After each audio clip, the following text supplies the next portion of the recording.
আমরা বাইরে কোথাও বেড়াতে যাই কিংবা বাজারে গিয়ে থাকি, আর যাওয়ার সময় রাস্তাতে কোনো যদি ভাজা পোড়ার দোকান থাকে আর ওটার পাশ থেকে যখন আমরা যাই তখন একটা খুবই সুন্দর খুশবু আসে, ভাজা ভাজা খুশবুটা খুবই সুন্দর আসে। আর সবারই মনে হয় যে কিনে খাই, ভাজা পোড়া কোনো কিছু কিনে খাই। তো আমরা বাজারে গেলে তো কিনে তো খাই অবশ্যই, যতটাই বাড়িতে বানাই না কেন বাজারে গেলে কিনেও খাই। তো কিন্তু এটা আপনারা বাড়িতে যদি একবার বানিয়ে নেন কোয়ান্টিটিতে অনেকটাই বেড়ে যাবে, আর খেতে কিন্তু বাজারের মতো কোনো অংশে কম হবে না। তো আমি আজ আপনাদের সঙ্গে শেয়ার করেছি দো পেঁয়াজা রেসিপি। দো পেঁয়াজা রেসিপিটা আমি যে বানিয়েছি দেখুন একদম ক্রাঞ্চি বানিয়েছি, একদম খেতে টেস্টি কুরকুরে হয়েছে, মুচমুচে হয়েছে। দেখুন আওয়াজটা শুনুন কতটাই মুচমুচে হয়েছে। তো আমি এভাবে বানিয়েছি, আপনারা দেখুন। তাহলে চলুন আমি কেমনভাবে বানিয়েছি পুরো ভিডিওতে গিয়ে দেখে নেওয়া যাক।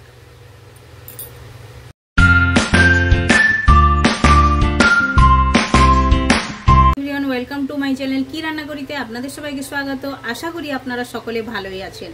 তো আমি আজ মুচমুচে একদম বাজারের মতো পেঁয়াজি রেসিপি আপনাদের সঙ্গে শেয়ার করব, যেটা বানানো তো একদম ইজি আর খেতে কিন্তু দুর্দান্ত স্বাদের হয়ে থাকে। তো আপনারা বাইরে গেলে পেঁয়াজি খেয়ে থাকেন আর বাজার থেকে কিনে এনে খান, কিন্তু বাড়িতে যদি আপনারা বানিয়ে থাকেন মতলব আপনারা একের বেশি 2 পিসও খাওয়া যায়, কারণ কোয়ান্টিটিতে অনেকটাই বেড়ে যায়। আর বাজারের একটা লিমিটেড থাকে, লিমিটেড আমরা কিনে আনি, একটা করে সবার জন্য কিনে আনি, কিন্তু এটা আপনারা বাড়িতে বানালে কোয়ান্টিটি অনেকটা বেশি হয়ে যাবে আর খেতে তো দুর্দান্ত স্বাদের হয়ে থাকে। আর এখন গরমের দিনে এভাবে পেঁয়াজি বানিয়ে জল ঢালা ভাত খেতে তো খুবই মজা এসে যাবে। তো আপনারা এটা বানিয়ে খেতে পারেন। তাহলে চলুন আমি পুরো রেসিপিটা কেমনভাবে বানাবো আপনারা দেখতে থাকুন। তো প্রথমে আমি নিয়ে নিয়েছি মুসুর ডাল আর মুগ ডাল, দুটো ডাল মিশিয়ে নিয়েছি। আর তার সঙ্গে আমি চাল, 1 মুঠির চাল নয় মানে 2 থেকে 3 টেবিল স্পুন চাল আমি দিয়ে ভিজিয়ে রেখেছি একসঙ্গে। চাল আর মুগ ডাল আর মুসুর ডাল 3টে জিনিস ভিজিয়ে রেখেছি। চালটা দিলে মুচমুচে হবে। এই যে দেখুন এটা হচ্ছে চাল আমি ভিজিয়ে রেখেছি, আর ভিজিয়ে রেখেছি এটা 1 ঘন্টার মতো আমি ভিজিয়েছিলাম। এখন আমি এটা পিষিয়ে নেব। তো পিসার আগে এটাতে যে যে মশলাগুলো লাগবে ওগুলো আমি এক এক করে আপনাদের শেয়ার করে নেব। মশলা এমন কিছু নয়, একদম বেসিক পেঁয়াজ লাগবে, পেঁয়াজিতে পেঁয়াজটা একটু বেশি লাগবে। এই যে দেখুন আমি এভাবে ডুমো ডুমো করে কেটে নিয়েছি পেঁয়াজ, ধনে পাতা নিয়েছি, কাঁচা লঙ্কা নিয়েছি 4 থেকে 5টি, আর রসুন থেতো করে নিয়েছি, আর লবণ, হলুদ, শুকনো লঙ্কা। এটা তো বেসিক মশলা, এটা তো লাগবেই। তাহলে চলুন প্রথমেই ডালটা পিষে নেব। তো ডালটা পিসার আগে আমি 1 চামচের মতো ডাল এটা আমি তুলে রেখে দেবো।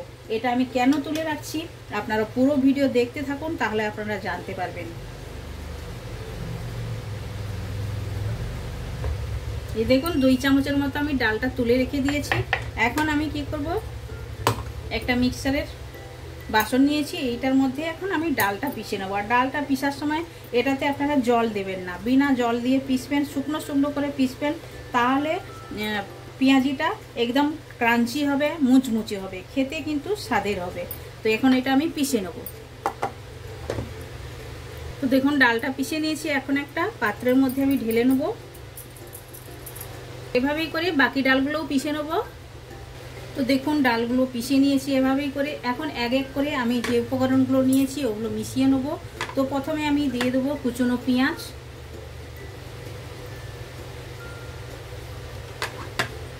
কুচনো পেঁয়াজ আমি সবগুলো দিয়ে দিলাম। আর এখন দেব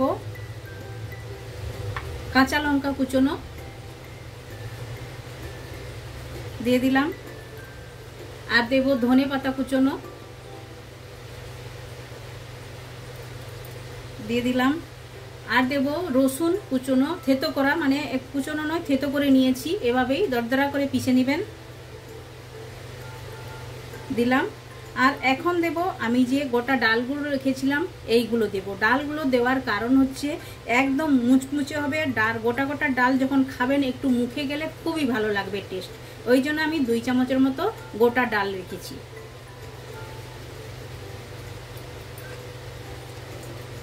তো সবগুলো দিলাম। এখন আমি দেব স্বাদ মতো লবণ। তো এখন আমি লবণ দেওয়ার আগে প্রথমে আমি দেব 1/2 টেবিল স্পুনের মতো হলুদ গুঁড়ো দিলাম, আর দেব লাল লঙ্কার গুঁড়ো 1 চামচের মতো দেব। আপনারা স্পাইসি যতটা খাবেন ওই হিসাবে দিতে পারেন। আর একটু দিলাম লাল লঙ্কার গুঁড়ো।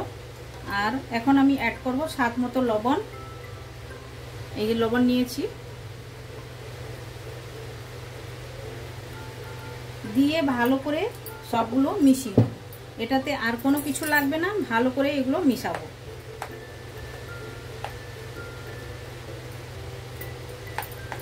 চামচের মধ্যেও মিশাতে পারেন, হাতের থেকেও মিশাতে পারেন, যেটা আপনাদের ভালো লাগে ওই হিসাবে করে মিশিয়ে নিতে হবে ভালো করে। আর এইভাবে শুকনো শুকনো করে মিশাতে হবে, তাহলে এটা খেতে কিন্তু খুবই ভালো হবে আর ক্রাঞ্চি হবে। আর আপনারা চাইলে এটাতে মানে আমি তো চাল ভিজিয়ে রেখেছি, আর চালের গুঁড়ি দেওয়ার কোনো দরকার নেই। আর চাল যদি ডালের সঙ্গে আপনারা ভিজাতে ভুলে যান, তাহলে একটু চালের গুঁড়ি দিলে এটা একদম ক্রাঞ্চি হয়ে থাকে। তো ভালো করে আমি মাখিয়ে নিয়েছি। এখন গ্যাসের কাছে যাওয়া যাক, এগুলো ভেজে নেব। তো প্যান আমি বসিয়ে দিয়েছি আর তেলও দিয়ে দিয়েছি, তেলটাও আমার গরম হয়ে গেছে। এখন এক এক করে এটাতে আমি ছেড়ে দেবো। আর এইভাবে গোল করে নিয়ে একটু এভাবেই চাপটা করে দিতে হবে। দো পেঁয়াজি এইভাবেই হবে, হাতের সাহায্যে এভাবেই করে নিতে হবে।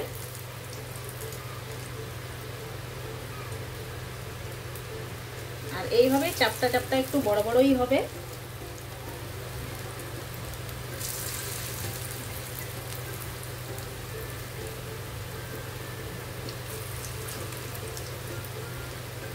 আর তেলটা যখন গরম হয়ে যাবে, গ্যাসের ফ্লেমটা একটু স্লো করে দিতে হবে, না হলে উপর থেকে তো লাল হয়ে যাবে কিন্তু ভেতর থেকে ক্রাঞ্চি হবে না। তো এতটাই দিলাম, এটা ভালোভাবে আমি ফ্রাই করব। তো এক সাইড ভালোভাবে ভাজা হয়ে গেছে, এখন সাইডটা চেঞ্জ করে দেবো এভাবেই।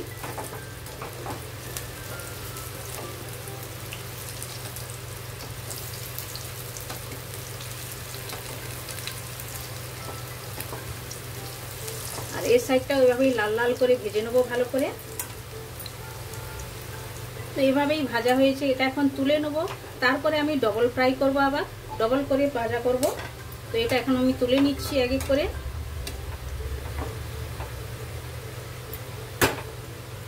তো এইভাবেই করে আরও যেগুলো আছে সবগুলো এভাবেই করে ভেজে নেব। তারপরে আবার আমি ডবল ফ্রাই যখন করব, তখনও আমি আপনাদেরকে দেখাবো কেমনভাবে ফ্রাই করব। তো দেখুন সবগুলো সিঙ্গেল ফ্রাই হয়ে গেছে, এখন আমি ডবল ফ্রাই করে নেব। তো ডবল ফ্রাই করার জন্য এক এক করে আবার দিয়ে দেবো এভাবেই, তাহলে একদম ক্রাঞ্চি হবে, এটা খেতে খুবই টেস্টি হবে। তো সিঙ্গেল ফ্রাই সবগুলো এভাবেই করে ফিরে আসছি আমি প্লেটিং করে, আপনাদের সবাইকে আমি দেখাবো। এভাবে করে নিতে হবে সবগুলো। তো এটা ডবল ফ্রাই হয়ে গেছে, এটা তুলে নিচ্ছি। এভাবে সবগুলো ফ্রাই করে প্লেটিং করে আমি আপনাদেরকে দেখাচ্ছি। তো দো পেঁয়াজি রেসিপিটা আমার একদম রেডি হয়ে গেছে। দেখুন দেখতে যতটাই সুন্দর লাগছে, কালারফুল লাগছে, খেতে অতটাই টেস্টি।